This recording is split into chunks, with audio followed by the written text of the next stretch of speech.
Pwede na tayo maupo. Last day ng Sunday na ngayon. Ng June. Last day ng Sunday. Last Sunday na ng June. At tapos na ang 6 na buwan. Welcome sa bawat isa sa atin. Welcome, hi Ria. So, Ria and Rhea. So, nandito dalawa sila, no? So, sa inyo lahat na nandito at of course sa ating online viewers, welcome sa ating last series of the month. Pero napansin nyo rito, may bago na rito. Kung mapapansin nyo yan ay para na sa July. So, tama ba yan? Meron pa ba ako? July. July na yan, H. At ang goal natin dyan ay, ang burden natin, na marami sa atin ang harass without knowing kung ano ang nangyayari sa buhay niya. And it's my calling na maalagaan kayo. So makita nyo, kahit saan ka pumunta, merong, ayan, language ng iba-ibang bansa yan about harassment. Okay. So, kung hindi ka pa nakapunta ng Maldives, anong tawag nila? Furamandad Harun. Oh, yan, kung gusto mo ito, ito ay New Zealand, Tunuhuru-huru. Yan. So, ang translation lang, ang pronunciation lang yan ay harassment. Who is harassment? Yan ang ating pag-uusapan next week. Kung kayo alam ninyo, maraming forms ang harassment. Merong cyberbullying, merong verbal, merong spiritual at body harassment, physical harassment. Kaya kung may issue kayo dito at hindi nyo naiintindihan, I'm inviting you to join us sa topic natin sa Sunday with July with 4 Sundays. Yan, para sa ating ngayon, bakit H yan? Sa millennials pala hindi maganda pakinggan ang word na harassment. In consideration sa kanila, dahil nasa Bible yan, kailangan ko rin ituro, so nilagay lang natin ay H. Ayan. So next week na yan. So sino bang mahilig sa ito Korean ano yan, no? Hindi ko lang mabasa eh. Try mo. Marisa, nabasa mo ba ito? Itong Japan mas pwede pa, medyo katunog pa ng esas. Oh, di mo esas oh. Oh, ganyan, parang gano'n eh. Japan yan eh. Japan. Ito kalitlit na lugar ng Samoa, may sarili lang silang word, Samoa yan eh. Spain, yung lahi natin led. At ito, Germany. Panggulo, panliligalig at panggigipit, yan ang tawag sa harassment sa Pilipinas. Isa, panlalamang, yan, isa rin yan. Kaya next week yan, invite ko kayo at sa ating online, invite ko kayo. Yan ang kumbaga, harassment. So, silent S lang. So, Ate Sia, ayaw sa akin. Yan ko yung panggugulo yan. Hindi yan. Yan, so thank you. So tuloy na natin ang ating last series ngayong topic nitong mabigat itong pinag-uusapan natin kasi about trials and testings. Ayaw natin ito kahit ako ayaw ko nang sinusubok, di ba? Naiinis tayo. Pero sa kay God, iba yung ginagawa niya rito sa shaping the schools ng Kingdom of God. Ang goal ni God dito, maitulak ka dun sa kinalalagyan mo, nag-stagnate ka na. At wala na nangyayari sa iyo, huwag ka mag-enjoy dyan. Kapag God is talking to you, God is leading you somewhere else, follow God dahil mas maganda ang plano ni God sa iyo. Once again, ang purpose natin, isa lang yan, pero ang dami nating hinihimay na message ng shaping schools sa loob ng ilang linggo ng isang buwan. So to see the reason for God's gentle push in every test and trial in life, and to understand how to apply joy and stay in shape. Dapat laging stay in shape ka kahit may mga pagsubok while facing the training to acquire spiritual maturity and promotion that glorify Him. Kaya nga sinasabi sa Bible lagi ko nire-remind sa inyo, change your mind. Kasi ang naiisip mo, hindi yan ang naiisip ni God. Tingnan mo sinasabi ni God dahil magandang plano niya sa iyo. Hindi ka niya pahihirapan. Kaya lang, ikaw hirap na hirap ka dyan sa status mo, pero pinipilit pa natin mag-stay. So yan ang ating purpose. So to introduce to you, itong gagawin natin sa series at ito na ang last, we are exploring the journeys of some biblical figures, their struggles, their pains, pressures, and opinions of others, and how they fulfill their divine calling.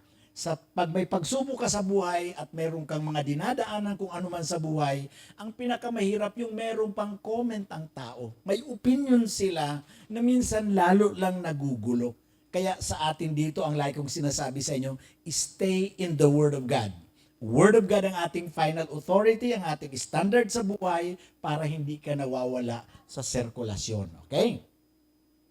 Last day, Bankruptcy University. Naalala nyo yung prison college? Sa mga aligaga at hindi makaka-focus kay God, nilalagay sa kailangan sa kulungan. At nakita natin dyan si Joseph the Dreamer. Yung mga taong tumatakas kay God, kailangan na punta sa tiyan. Yan si Jonah. And last week, yung problema sa pagiging doubtful, double-mindedness, fears, ayan, nakita natin si Thomas. Yung alanganin ka, ang tingin mo kay God, para si God hindi, parang hindi totoo. Parang si God ay scammer. Yan, balikan nyo na lamang na andyan sa ating FB page at naandyan yan sa YouTube channel. Walang ads yan. Nakafocus lang talaga yan para sa message ni God na marinig ng mga tao. And now for the last Sunday of June, let's talk about Bankruptcy University. Bakit ito puro schools? Ulitin ko sa inyo, title lang ang ginagawa natin dito pero ang Bible hindi natin binabago. Nakikita lang natin na ang goal niyan ay may mga lessons and wisdom na pwedeng mapulot at ito ang kalagayan ngayon ito. Bankruptcy University. Mabigat ito, bankruptcy. Sino sa inyo gusto bangkarote? Bangkarote ba sa Tagalog din? Okay, bangkarote kasi yan din ang term. So, ayaw natin ito, pero kung dadaling ka ni God dito, ang tawag lang nito is God is pushing you to go up. Bankruptcy University is a private exclusive school. Exclusive ito, hindi ito para sa lahat. Pero kung gusto mo mag-enroll dito, sabayan mo lang si God. May criteria dito at ang candidates dito, ang mga nag-enroll dito, papunta sa promotions na kakaiba ang promotion ni God.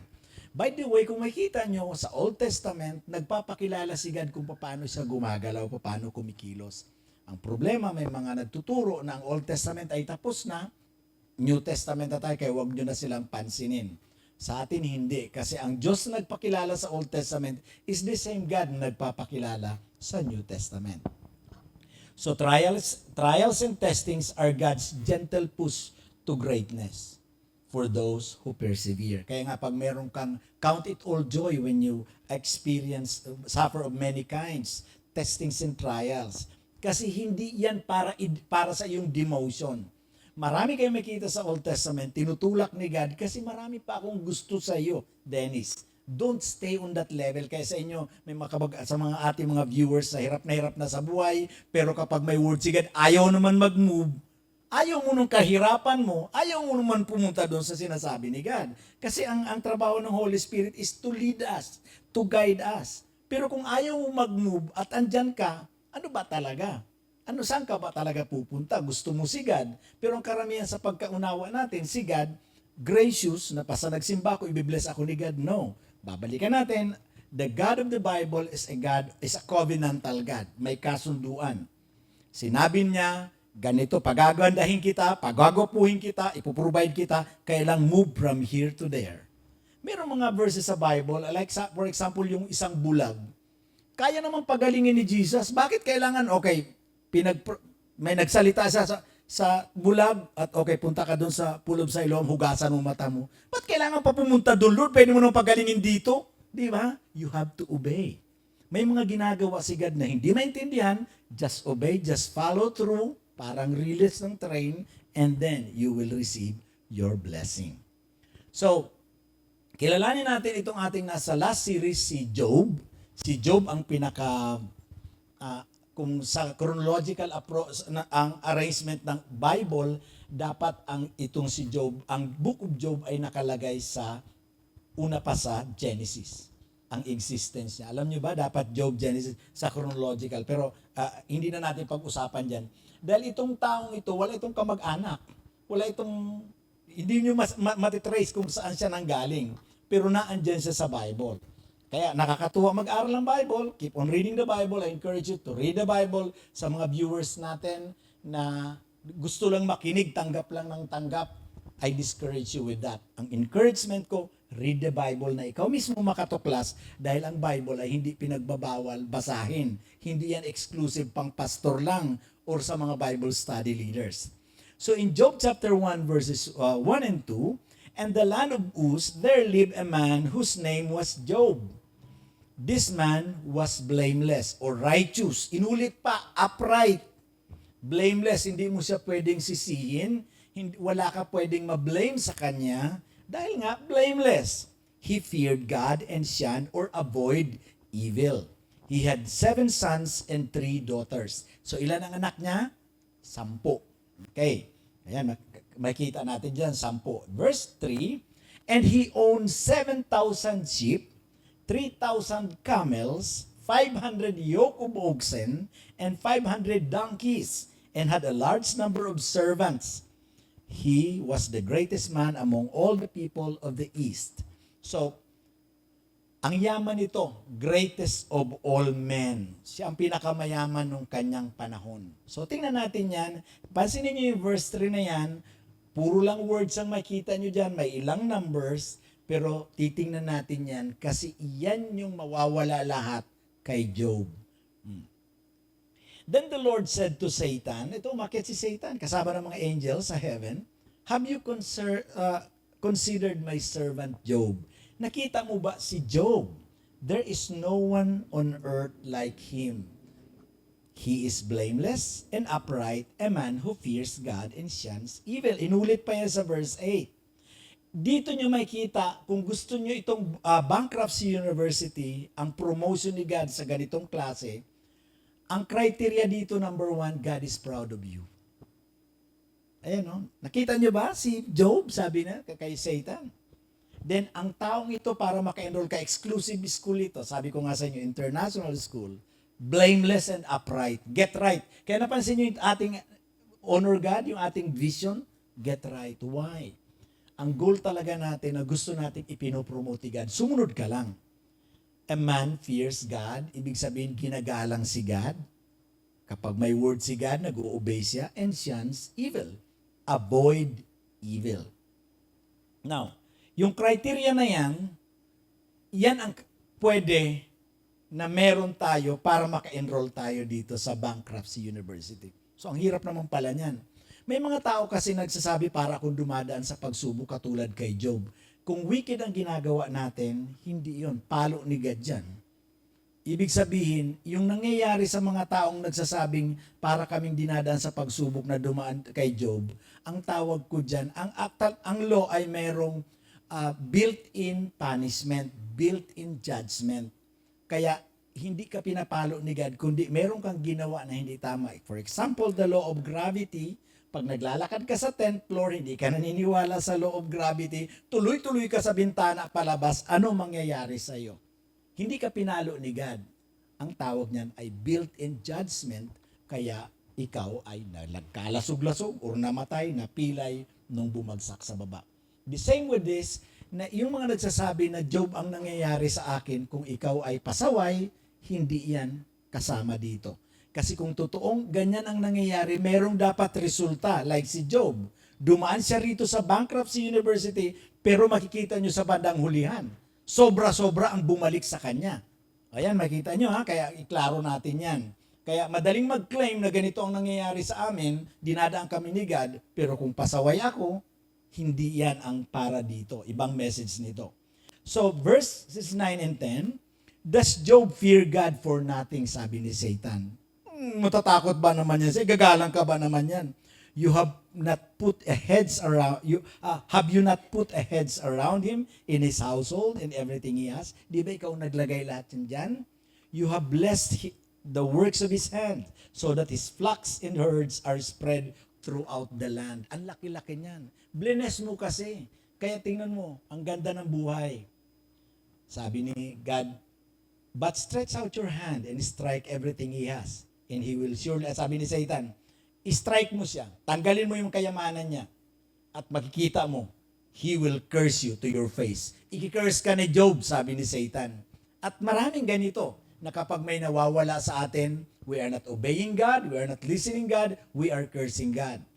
At iyan naman ang sinabi ni Satan. Sabi niya talaga, okay, sabi ni God, okay, the Lord said, very well, then everything he has is in your hands. Ipagkakatiwala ko sa sayo, pero huwag mo siyang papatayin, ha? Huwag mo siyang papatayin. O, yan. Then Satan went out from the presence of the Lord. Huwag mo siyang papatayin. Sa Tagalog ang translation niyan. Okay, ito na. Tanda natin, gusto ko makita ninyo rito kung gaano ka abusive si Satan sa tao. Lalo na sa mga taong hindi ni God kinocover. At ito, inalaw ni God ito kay Job. Itong bankruptcy university, allowed ni God.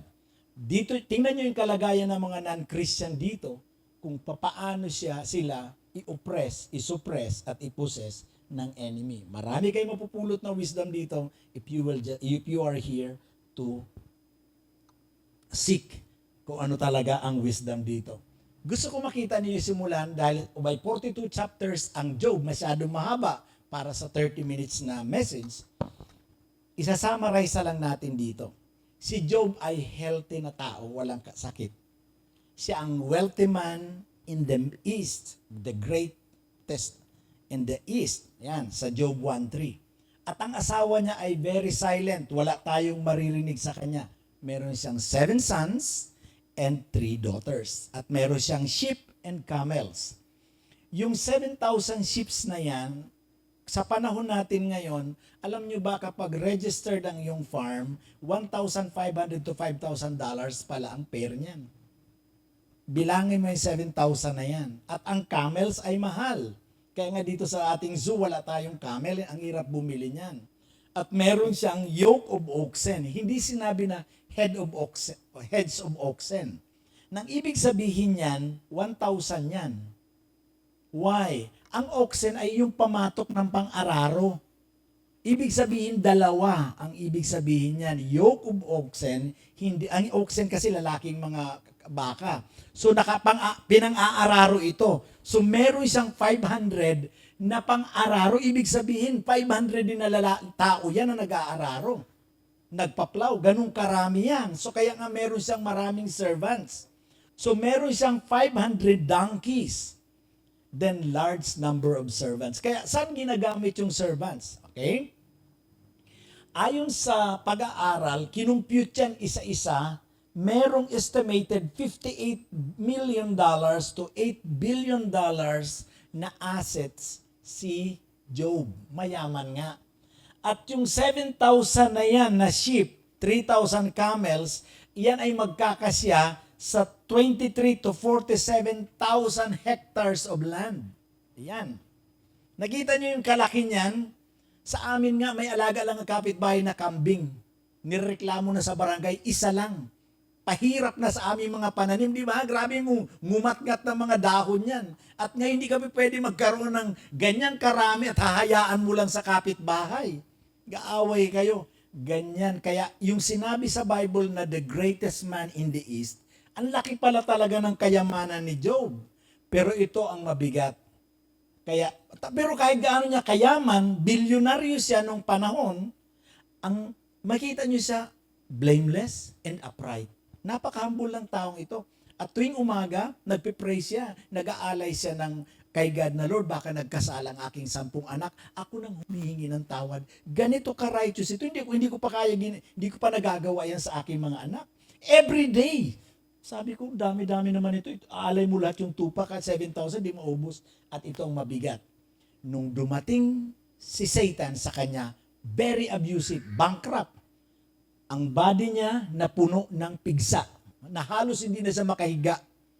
Yung wife niya, ang sabi niya, ngayon nawala na ito, curse God and die, Job. Mamatay ka na. Sumpain mo na si God, nawala lahat ang ating kayamanan.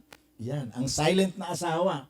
Ang kanyang 7 anak, tinamaan ng ipo-ipo habang nagpa-party, tinamaan ng ipo-ipo, bumagsak ang bahay, patay lahat. Ang nakapag-report lang sa kanya, yung kanilang servant na nagbabantay. Ang 7,000 sheep, tinamaan ng kidlat, nasunog, patay lahat. Ito, bilis nito. Kung titingnan nyo yun dyan sa verses kanina. Ang 3,000 camels, ninakaw, sinugod ng Chaldeans. Ang 500 or 1,000 oxen at ang 500 donkeys, habang nag-aararo ito sinugod sila ng mga Sabaeans. And ang 500 donkeys naubos. Ito ngayon. Papaano ang ang ibang servants pinatay na nagbabantay dyan. Ilan kaya ang shepherd nitong 7,000? Isa lang? Ang daming shepherd dyan na pinatay ng mga 7,000, wala ng trabaho. At anong gagawin nito? Malaki pa ito sa isang barangay. Ilang hectares ba ang Metro Manila kumpara dito sa kay Job? Ang yaman niya at sa isang iglap, isang araw lang yan. Ang iniisip ko dito, Lord, ano kaya nararamdaman niya? Yung emotion mo, yung ninakawan ka nga lang, mawalan ka ng 100, nagwawala ka na. Paano kaya ito? Isipin mo, tapos ang asawa mo, kaaway mo na ngayon dahil wala ka ng pera. Bankrupt. Ito na yung bankruptcy university. At dito magsisimula ang istorya nitong bankruptcy university. Gusto ko makita natin, we often think of bankruptcy as the end, loss of health, wealth, reputation, and comfort. Yun ang naiisip lagi natin, pag na-bankrupt ka, wala na. Pero ang pinakamaganda rito, Lord, ano itong nangyayari sa akin? Kapag naka-stay ka sa Word ni God at alam mo ang ginagawa mo, relasyon mo sa Kanya, hindi ka maapektuhan ng mga nangyayari sa paligid. Dapat affected tayo ng Word ni God. Ano ang sabi niya? Kasi maraming nangyayari sa paligid eh. May mandaraya, may manluloko, mayroong harassment, and so many things. Pero kapag alam mo ang Word, kaya nga ito pinag-uusapan natin, hindi tayo masyado puro activities. Ang lagi kong tinutulak sa inyo, stay on the Word of God. Ano ang sabi niya sa iyo? Dahil yan ang ma-accomplish still. Many are the plans in a man's heart, but it is the Lord's purpose that will prevail. Bankruptcy University is a shaping school where God strips away what is temporary to build what it is eternal. May mga bagay na tinatanggal talaga si God sa atin na iyon ang ating inaasahan. Blines tayo ni God at ayaw na nating tumingin sa Kanya. Tandaan natin ang kayamanan. Hindi naman talaga si Satan ang kakumpetensya ni God. Ang number one na kakumpetensya ni God ay money. Kaya nga, you cannot serve two masters. Satan in God. Hindi ganun eh. Money in God. Pag tayo may pera na, nakakalimutan na natin si God. Pero ang lesson sa atin ni Job, tingnan nyo. Okay. Point number 1. Trials reveal who we truly trust. Yan ang mabigat. Sino talagang pinagtitiwalaan mo? Nakita natin ang misis ni Job. Wala namang pangalan doon, silent, so tinatawag ko na lang siya na si Mrs. Job. Nagwala na, sumpain mo na si God. Wala na tayong pera, wala na lahat. Pagising mo lagi na busy mga tao. Yan, makita mo who we really trust. Pero si Job, pansinin niyo itong reaction ni Job. Ang action niya, nung nawala itong kanyang $8 billion na assets, ang natira na lang sa kanya ay although mayroon siyang 40,000 hectares, anong gagawin mo dun? Puro na lang damo yun.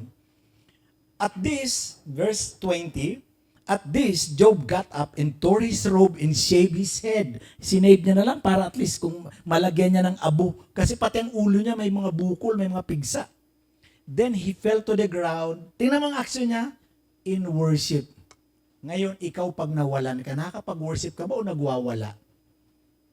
Papatayin ko mga tao na yun. Asa na yun? Di ba? Nagwawala tayo. But Job here, makikita nyo ang lifestyle niya. Pag tayo hinubaran ng temporary things, makaya pa ba natin i-worship si God or i-worship natin ang ating emosyon? Galit ako eh. Akin yun. Ako, pinaghirapan ko yun. Niloan ko yun sa Metrobank, Nikki. Di ba? Paglalaban mo, niloan ko yun eh. Ako yun. Dahil sa akin. Kaya itong mabigat, pag dumaan ka sa pagsubok talaga, gaano ka katatag sa iyong pananampalataya kay God. Nawala na lahat at ito hindi ka makahiga, punong-puno ang katawan mo ng pigsa. Napaka-abusive ni Satan. Kaya huwag ka talagang didikit sa kanya. And verse 21, magkasunod chapter 1, 22, 20 and 21. Yan, binilugan ko na. Tingnan mo ang word ni Job. Naked I came from my mother's womb, and naked I will depart. Tanggap ko. Gaano man ako kayaman, hindi ko madadala lahat yan. Ang katotohanan, the Lord gave, and the Lord has taken away. May the name of the Lord be praised. Okay. Ang wisdom na napulot ko dito at gusto ko impart sa inyo, pag may tinatanggal si God, huwag mo nang pilitin, ibalik. Pag mayroong sinasara si God, no one can open But if God is opening a door, do not try to close it. Word niya yan eh. Na ang tanging reaction lang natin, Lord, I praise you for giving me a chance to enjoy these millions, these material things, my relatives. Pero pag nagdesisyon si God, ito lang, I praise you. I worship you. Mabigat yun. Hindi ganun kadali yun. Madaling sabihin, madaling basahin. Pero pag ginawa ni God, kaya nga, dito nyo malalaman ang level of maturity ng isang believer. Mapagkakatiwalaan mo ba si God sa kanyang desisyon? Kaya sa mga mahal natin sa buhay, hanggat naandyan pa yan, mahalin mo pag kinuha ni God, magwala ka man, magalit man tayo kay God, God is the final authority. Trials reveal who we truly trust. Kaya po bang umiti? Makakapag-church ka pa ba? Magbabasa pa ba ako ng Bible? Magpupuri pa ba ako? Hindi. Akin yun eh. Yan, pinipilit natin. Ito lang ang lagi kong, siguro ngayon ko lang ito mababanggit sa inyo, please, huwag ka makipagtag of war kay God. Pag kinukuha ni God, ibigay mo na, pati ang buhay mo, ibigay mo na. Kaya nga naalala nyo, yung mga lagi kong binabanggit nung una, napaka-dangerous ng isang tao na hindi totally surrendered kay God. Kapag hindi ka totally surrendered kay God, alam mo na, pahihirapan mo ang katawan mo. Wala ka ibang pahihirapan. Madadamay na lang ang pamilya mo, pero ikaw number one ang pinahihirapan mo. Dahil hindi mo matanggap ang paraan ni God. Tinatawag ko siyang God, pero ako nasusunod. Hindi ganyan God. Sabi ni God, kanan ka, Dennis. Hindi, kaliwa ako, Lord. Bakit? Magsisimba naman ako sa linggo, Lord. Yan na yan. Trials reveal who we truly trust. Number 2, trials reveal who is in control of the situation. Sino ang nagkocontrol ng situation? Ikaw ba ang kinontrol ng situation or ikaw ang nagkocontrol? Remember, we are called King of Kings. Doon sa King of Kings. A spiritually righteous person always wins. Laging panalo ang spiritually right. Get right. Why? Job's first reaction of faith was his usual lifestyle. He worshiped and he gave praise to God. Yun ang kanyang reaction. Bakit ganon? Hindi ibig sabihin dahil nakatanggap ka ng 1 million ngayon, praise the Lord. Nung tinanggal ni God ang 1 million, magwawala ka na. Still si Job. Kaya makikita nyo maraming hindi nag-grow ngayon in terms of finances, maging sa ating online na nakikinig. Kasi yung maliit na bagay na tinatanggal ni God, sabi na tatanggalin ko ito, tingnan ko kung kaya mo na pagkatiwalaan kita ng 2 million. Eh sa 1 million ka, nasisira ka na, sa 1,000 sira ka na. Paano pa kita dadagdagan? Remember, ang pinag-uusapan natin sa shaping schools ay God is promoting us. God is blessing us. Kaya nga kung ayaw mo ng training ni God, huwag ka manghihingi, Lord, bigyan mo naman ako ng 2 million. Anak, nasira ka nga, minura mo nga ako eh. Hindi ka na nga nag-church sa 1 million na kinuha ko. Gusto mo pa ng 2 million, baka mapariwala ka lalo. Okay. B, yung una, always win. Now, an upright person is in control of circumstances. Mga kapatid, pakinggan nyo ito. As a king, we are called, ang tawag sa atin sa Genesis 1:28, subdue, take control, be fruitful. Ang tawag sa atin ay ito, we are not meant to be controlled by circumstances. Rather, we are created to control circumstances. Hindi ikaw dapat ang kinukontrol. Nagkaroon ka lang ng problema, hindi ka na makakilos. May nawala lang, nawala ka na rin sa... Dito nyo may kita gaano ka katatag sa iyong paniniwala kay God. Nawala lang si Jesus sa presence ni Thomas, hindi na siya naniniwala. Maliban na mahawakan ko ang kanyang sugat, hindi ako maniniwala sa kanya. Sumunod ka pa nung tinawag ka. Di ba? Kaya nga disciple siya eh. Dito rin, gusto kong maalala ninyo, maraming dadaan na problema sa atin, pero hindi mo leader ang problema. Ang leader mo ay si God at ikaw as king na inassign dyan sa iyong jurisdiction, huwag mong bibitawan. You have to control circumstances. Kung papaano man yan at hindi mo nakakayanan, doon natin pupunuin yan sa next topic na harassment. Kasi ito ay isang form of harassment din na ginagawa ni Satan sa iyo. Ngayon, iiyak ka ba? Kapag iyakin ka sa mga bagay na dumadaan sa buhay mo, para kang baby, immature yun. Kaya dapat tibayan mo. Kasi lalong natutuwa yung nagpapaiyak sa mga baby kapag nakakapagpaiyak. Tingnan nyo ang sabi ng kanyang asawa nung mawala ang kanilang kayamanan. Chapter 2 verse 9, his wife said to him, "Are you still holding on to your integrity? Panghahawakan mo ba yung pagiging matuwid? Curse God and die." Asawa mo. Ito na lang natira, namatay 10 yung anak. Tapos ngayon may natira sa iyo si Mrs. Job. Ganito pa ang kanyang opinion sa iyo. Ayan na, suggestion niya. Si Mrs. Job, nawalan lang ng isang tupa, tinuturuan ng kanyang asawa, i-curse mo na si God. Di ba naglilingkod tayo? Sabi ni Job, huwag kang magsasalita ng ganyan. Kaya dun sinabi ni Job na ang ibinigay ni God, pwede niya rin bawiin. Dito lang malalaman kung ano talaga ang nakalagay sa puso mo. Si God o ang sarili mo ang Diyos ng buhay mo. Ang tawag diyan, idolatry.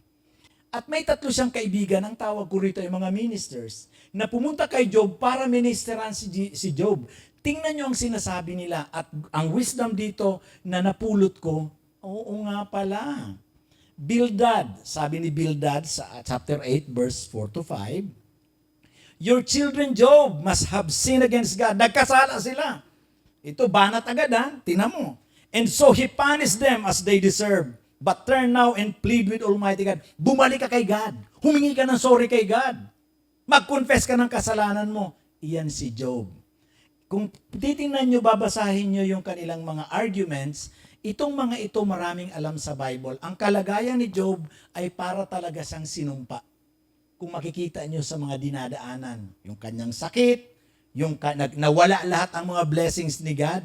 At ito banat si Bildad based sa scriptures sa Bible. Ang galing. Ito pang isa niyang kaibigan, Zophar. "Put your heart right. Get right, Job. Maging matuwid ka, Job. Reach out to God. Put away evil and wrong from your home." Ikaw ang nagdadala ng kasamaan, mga rimalaso sa buhay natin. Alisin mo sa bahay yan. Sabi ni Job, wala naman akong kasalanan. Righteous nga ako. Galit na galit lalo itong mga kanyang kaibigan. Ito si Eliphaz, yung pangatlong kaibigan. Mga pastor ito. "Your wickedness is evident by what you say. You are trying to hide behind clever words." Ang galing-galing mo magsalita. Job, makasalanan ka. Kita mo, punong-puno ka ng bukol, naghihinagpis ka, at ito may mga nagmi-minister. Mga kapatid, ang wisdom na napulot ko rito, kung tayo magmi-minister, kung ikaw ay magka-counsel, please, ang una mong tatanungin, katulad ng ginagawa ni na David, "Lord, inquire, God, kung ano ang ginagawa niya sa taong ito."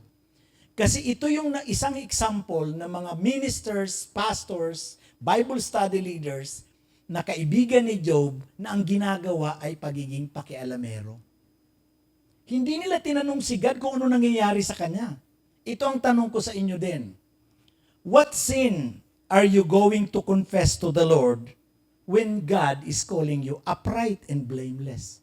Wala ka namang kasalanan. Ayaw kang paniwalaan ito. Kaya lang yung resulta sa iyo, parang curse nga sa Bible. So bago tayo mag-minister, magtanong muna tayo kay God. Sina David nun, sina Jehoshaphat, "Lord, are we go?" Ang dami-dami nung kalaban namin. Sabi ni God, "Mananalo kayo, go." Pero pag sinabi ni God na no, no. So mag-ingat tayo sa ating mga sinasabi, maging sa mga listeners natin online na leaders ng church. Huwag banat ng banat. Tanungin mo si God, "Lord, bakit nangyayari ito kay Job?"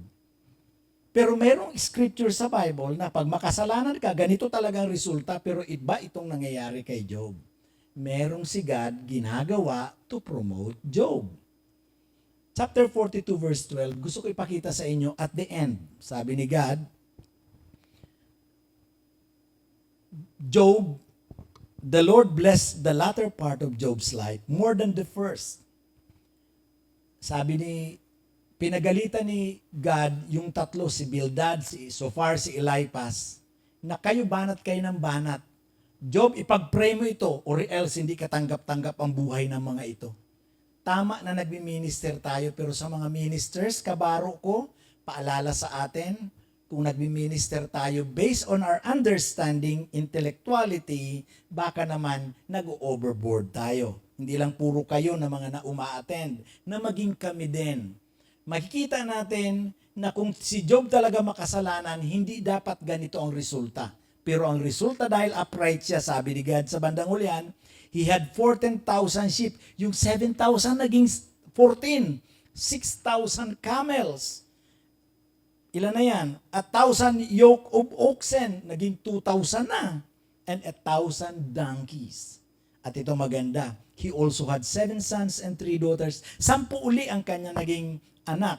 The first daughter, ang gusto ko dyan, yung pangalawang anak niya, si Jemima, then si Keziah, at itong pangatlo, gusto kong pangalan niya. Kaya sabi ko sana, kung nagkaanak ako, ganito yung isa pang babae, papangalanan kong Kerenhapuk.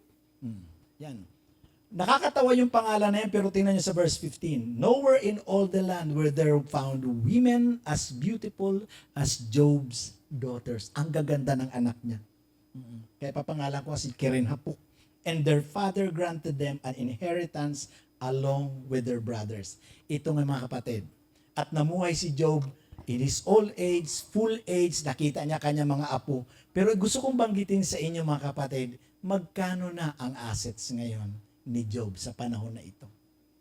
Yung dinaanan mo na hirap, tama man you are in pain, yung opinion ng mga tao halos ikabagsak mo, pati ang asawa mo, yung mahal mo sa buhay, pero ano ang sabi sa iyo ni God?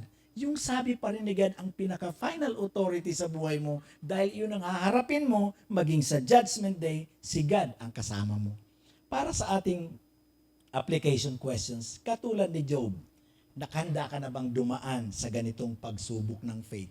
Yung babalatan ka lahat, tatanggalin lahat sa iyo ang temporary para makita mo ang permanent truth na the truth will set you free. Si God ang final authority. Number 2, saan ka dinadala ng Holy Spirit dito sa word feed ng June na Shaping Schools? Hindi lang ibig sabihin dahil nakikinig kayo nito, kayo lang ang sinishape up ni God. Maging ako din. God is shaping me. Dahil kami ang una nag-aaral niyan. Hindi ibig sabihin, lamang ako sa inyo, kundi meron ding sinishape up si God sa akin. Ito lang ang babanggitin ko sa inyo. Saan ka man dinadala ni God sa lesson ng prison school, prison college, Belly Prayer Institute, Mindset Homeschool, and Bankruptcy University, iniiwan ko na sa inyo ang pag-ibig ng Diyos na gusto niyang i-promote ka kung willing kang umalis dyan sa kalagayan mo na nireklamo mo na rin, pagod ka na rin dyan sa kapag naandyan ka pa, even to stay here in this year.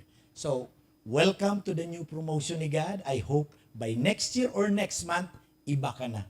Dahil sa ganda ng paglilid ni God sa atin lahat, dito sa Shaping Schools. Let's pray. Dakilang Panginoon, maraming salamat sa inyo. Alam ko, Panginoon, mabigat itong dinaanan ni Job at mabigat ito rin para sa amin kung kami dadaan dito.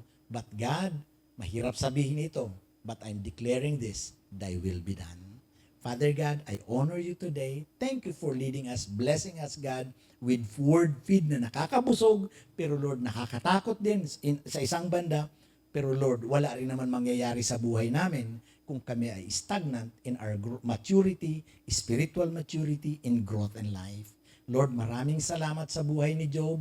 Maraming salamat na kahit gaano ka-abusive ni Satan, still mananalo pa rin ang pangako mo na siyang matutupad sa buhay namin at magaganap kung willing kaming sumunod at gampanan ang aming part dito sa covenantal relationship with you.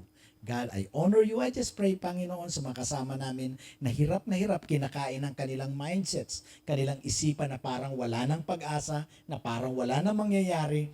Ikaw pa rin ang in control, Panginoon. Kaya purihin ka. Lord, I pray for peace. I pray for life and blessings. And I pray, God, for a new direction at this point in time, God, to each and every one of us here, maging sa online viewers, praying, God, that you will cover us, guide us, Lord, para sa aming promotions sa times 2 and you will multiply the blessings and the purposes, God, na binigay mo sa amin. Kaya purihin ka in Jesus' name we pray. Amen. Palakpakan natin si Lord kung narinig mo siya sa oras na ito.